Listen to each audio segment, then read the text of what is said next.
Okay, Assalamualaikum warahmatullahi taala wabarakatuh. Hari ini saya nak berkongsi sedikit berkenaan dengan number. Okay, kita belajar number ni melalui subjek mathematics kan. Jadi dekat sini saya nak tunjuk satu magic tentang mathematics yang kita perlu fikir mengapa dan kenapa . Okay, biasanya kita tahu bahawa number bila kita campur dia akan jadi satu nombor lain. Contohnya 1 campur 1 menjadi 2. Okay, ataupun 1 campur 4 menjadi 5. Okay, hari ini saya nak ajar bagaimana teori yang dua yang saya tunjukkan ini adalah salah. Okey, dalam teori ini adalah teori mathematics. Dalam teori biologi, iaitu teori biologi ialah di mana satu lelaki bercampur dengan 4 wanita. Kebiasaannya lah, ini sebab kebiasaannya akan menghasilkan 4 anak. Betul? Okay, ini adalah teori poligami. Ini ada poligami. Tapi jika berlawanan dengan poligami pula adalah contohnya satu wanita kahwin dengan ataupun bercampur dengan 4 lelaki, hasilnya kebiasaannya akan menghasilkan 1 anak. Ni nama dia saya tak pasti apa lawanan bagi poligami. Di mana wanita berkahwin dengan lebih lelaki. Sebab yang poligami pula adalah lelaki berkahwin dengan lebih daripada seorang wanita. Jadi di sini memperlihatkan bahawa teori teori productivity, bahawa Islam telah menghalalkan poligami disebabkan antaranya adalah satunya productivity.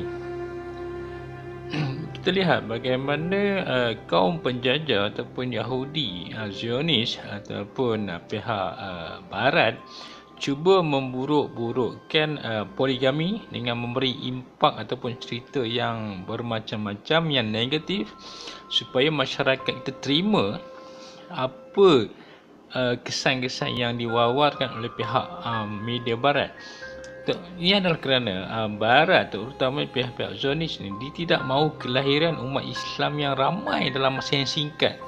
Kerana apa? Dalam faktor poligami, kelahiran akan meningkat lebih pantas berbanding dengan monogami. Jika seorang lelaki kahwin dengan seorang wanita, kebarangkalan untuk dapat anak pada satu masa adalah 1. Tapi kalau kata seorang lelaki kahwin dengan 4 wanita, kebarangkalan untuk mendapat anak dalam satu masa adalah 4. Jadi teori productivity ini akan menyebabkan pihak Barat terancam dari segi jumlah manusia. Iaitu Barat mungkin dalam keadaan kelahiran yang normal mungkin 1 orang, tapi di dunia Islam kelahiran dia 4 orang. Jadi ini sebab tidak boleh menyebabkan mereka takut nanti kalau Islam akan memegang tampuk perkhidmatan dunia. Oleh itu dia terpaksa membuatkan propaganda bahawa poligami itu adalah buruk. Okey, dan ditambah pula dengan orang-orang agamawan pula menceritakan bahawa poligami juga perlu adil. Adil itu adalah subjektif. Untuk berlaku adil, seorang tu kena faham, maksud dia kena masuk ke dunia tersebut, baru dia tahu capability ataupun keupayaan dia untuk berlaku adil. Jika dia tidak masuk dalam dunia tersebut, sepanjang hayat dia akan fikir dia tidak mampu. Begitu juga dalam keadaan kita tidak pandai berenang. Waktu kita tidak pandai berenang tu, kita akan merasa aku tak pandai berenang, aku takut turun ke laut. Tapi bila kita diajar masuk ke dalam laut, automatik kita akan belajar agar kita faham dan kita akan dapat handle masalah nak merenangi. Jadi begitu juga dengan poligami. Jadi kita lihat bagaimana satu puak di mana Al-Arqam,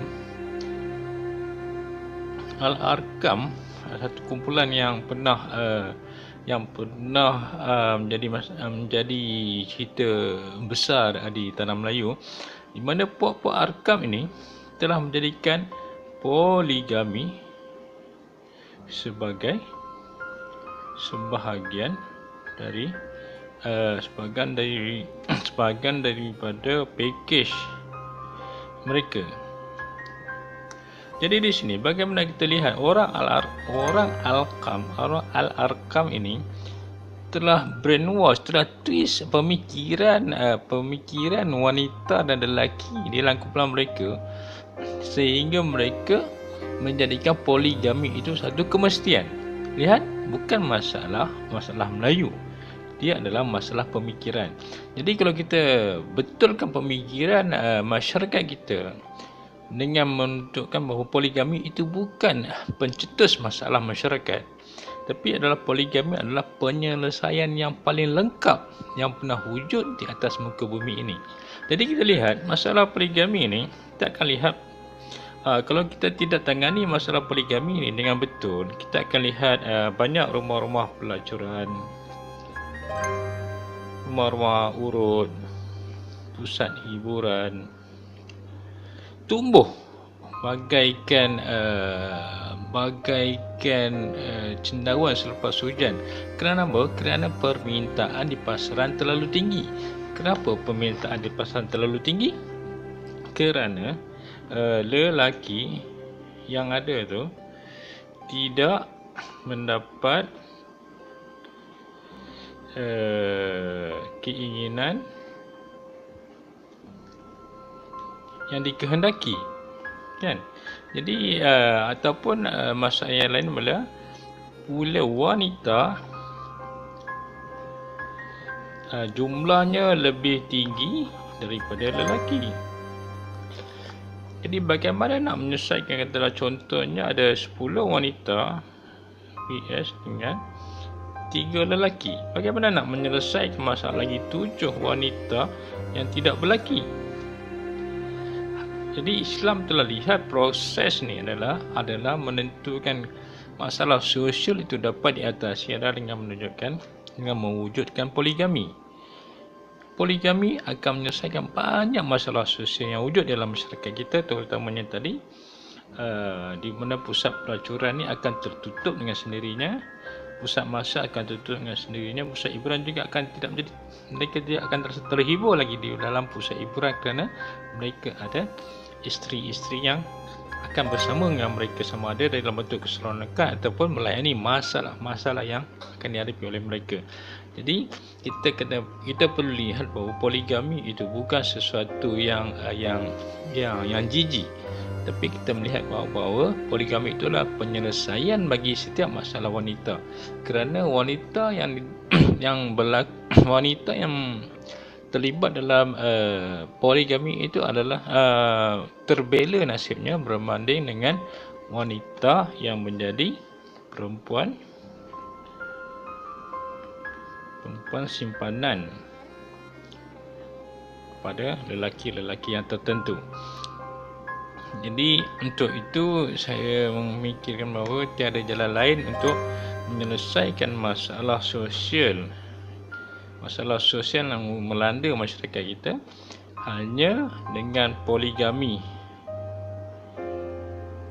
dan ilmu agama akan menyelamatkan masalah sosial dan juga masalah rumah tangga penduduk umat Islam di tanah Malaysia.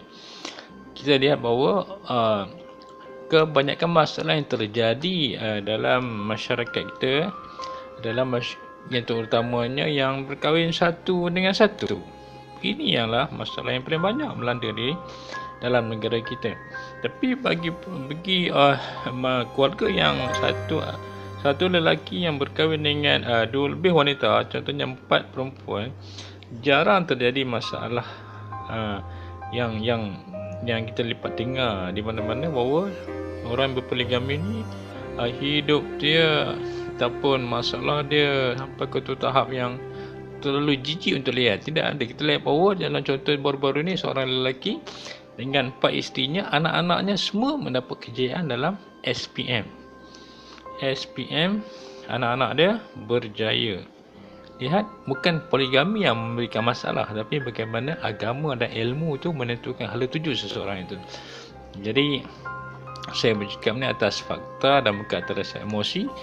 So, jangan fikirkan bahawa poligami itu jijik, tapi fikirkan bahawa kita perlu lahirkan lebih ramai umat Islam dalam masa yang terdekat, dan kita latih dan kita beri ilmu supaya anak-anak yang lahir daripada sulbi ibu-ibu ataupun isteri-isteri kita tu menjadi seseorang yang bermanfaat untuk masyarakat, agama dan juga negara.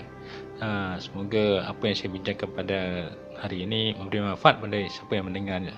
Jadi saya mohon ampun dan maaf jika segala apa yang saya terang itu menyindir ataupun mengganggu fikiran buat pendengar semua. So saya ucapkan Assalamualaikum warahmatullahi wabarakatuh. Baik, jangan marah.